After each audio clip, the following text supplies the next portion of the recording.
This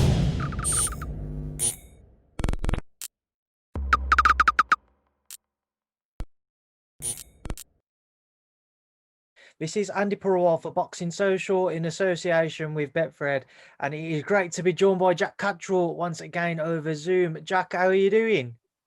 I'm feeling good, Andy. It's been a whole year to this week now, so finally at fight week again. I'm just excited to get in there Saturday.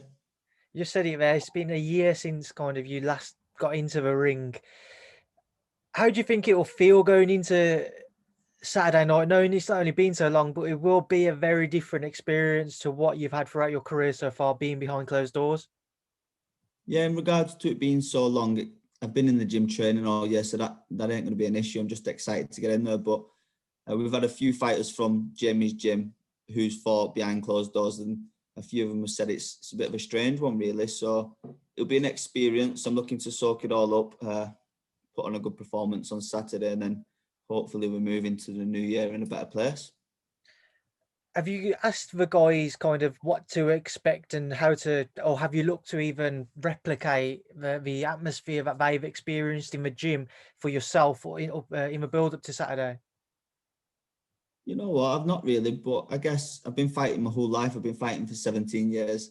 And once that bell goes, it's just me and him in the ring, and it's always been that way. So I think the only thing that's going to be strange is not having your friends and family probably around on fight week, and that initial walk to the ring before the bell goes, you get to look in the crowd and absorb the atmosphere. I think that'd be a bit different, but I mean, mine's on the job now. So aside from that, I've got a job to do, and that's what I intend to do. Now, I spoke to Jamie a couple of days ago, and I'm not sure if I pronounced your opponent's name right, so I'll give it a go with you again. Abderrazak Houya. Apologies to anybody if that's not right, but what do you know about your opponent, Jack, and what are you expecting from him come Saturday?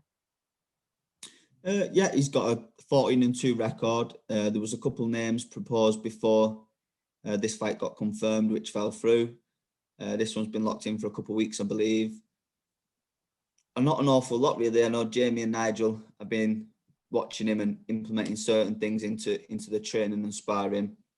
I'll probably have a watch, probably on fight week whilst I'm in the bubble and there's not much to do. I'll probably sit on my iPad and have a little watch. But more than anything, I'm just confident in my ability. I've trained so hard for this fight, and like every other fight, really believe in myself. So I do think I'll have too much for him.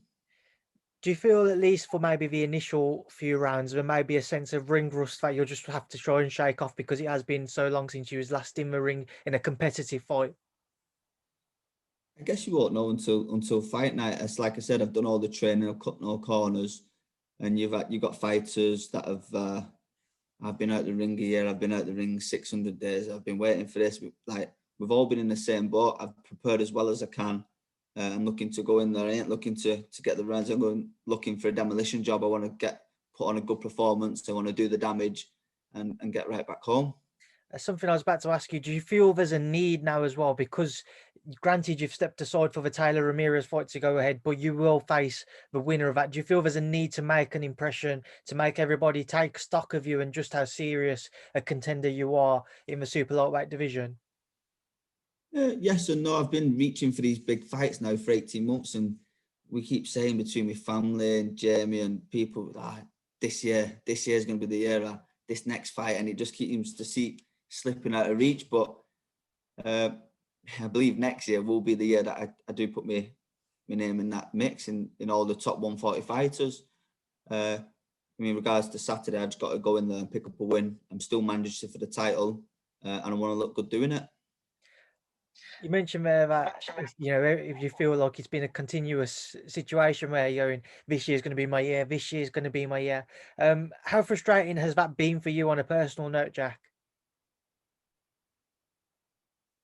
It's been frustrating, but I surround myself with good people. I've got a good team, a good family, good girlfriend. So, I mean, ultimately, I think they've kept me on the right track. I've been training. I've not let anything slip. And I know it's so close, so it'd be a fool to let it fuck up now. I need to stay really on it and really get hold of them big fights.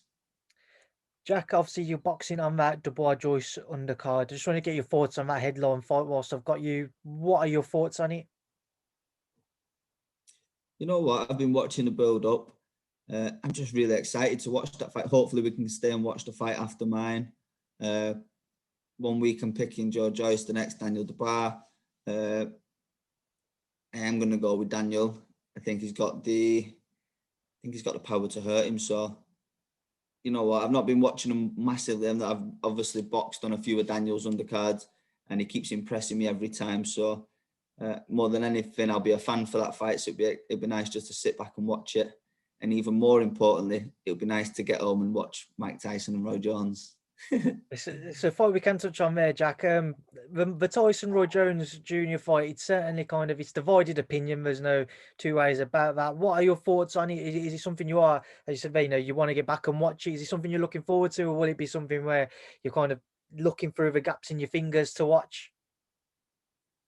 Yeah, growing up, Mike Tyson was one of my favorite fighters, so I've always loved watching him.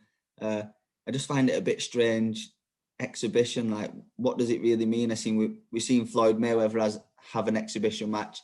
Will he just start getting peppered off Roy Jones, and will it turn into a big massacre, a big tear up, or will they just be pity patting around the ring? We don't know, but you know what? I'm going to sit back and enjoy it. Mike Tyson and Roy Jones, two of the greatest to do it. So it'll be nice to have a watch of them. What's got you, Jack? Just want to touch on a couple guys in your gym. Well, one which used to be in your gym, and another one who is preparing for his own fight. Start off with Dave Allen. You never really would have had the chance to kind of train alongside Dave for a prolonged period of time, and now he's announced his retirement. Jack, what was your thoughts on hearing that news? You know what? After I heard the news, it made sense. I mean, I trained with him for a couple of weeks here and there. He had 2 fights scheduled. Obviously, didn't go ahead. But if he's not enjoying it, and if he's not putting in the work, it's a dangerous sport to be in.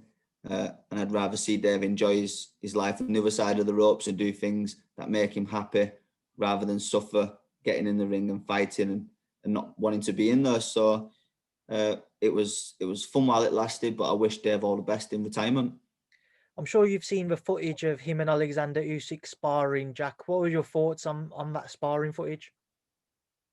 One of them really. He got caught with a brilliant shot. U6 obviously world class, and respectful as well.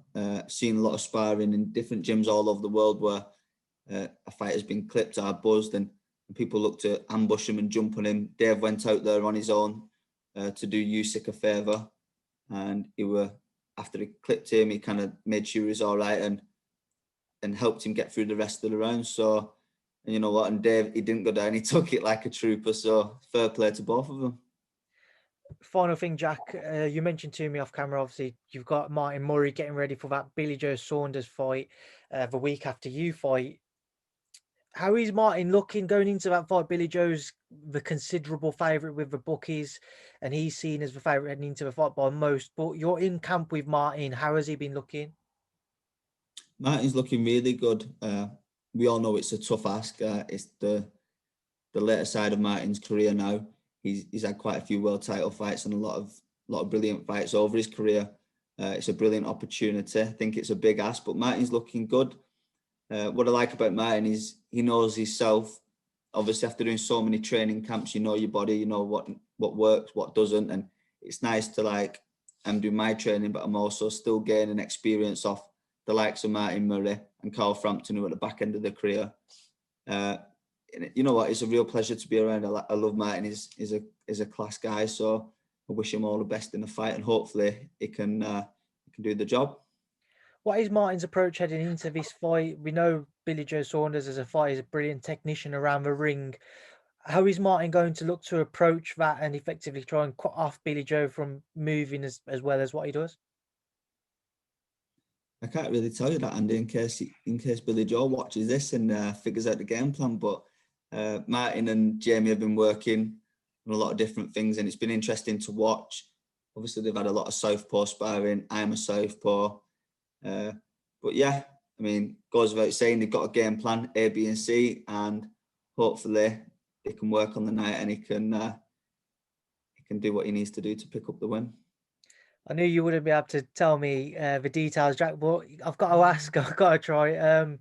Obviously, it's been a pleasure to catch up with you, mate, and best of luck with Saturday. I will catch up with you soon after that, obviously, hopefully in victorious circumstances for yourself. And thank you for speaking to Boxing Social. No problem, Andy. Thank you for having me on. And yes, I'll be victorious and we'll catch up next week.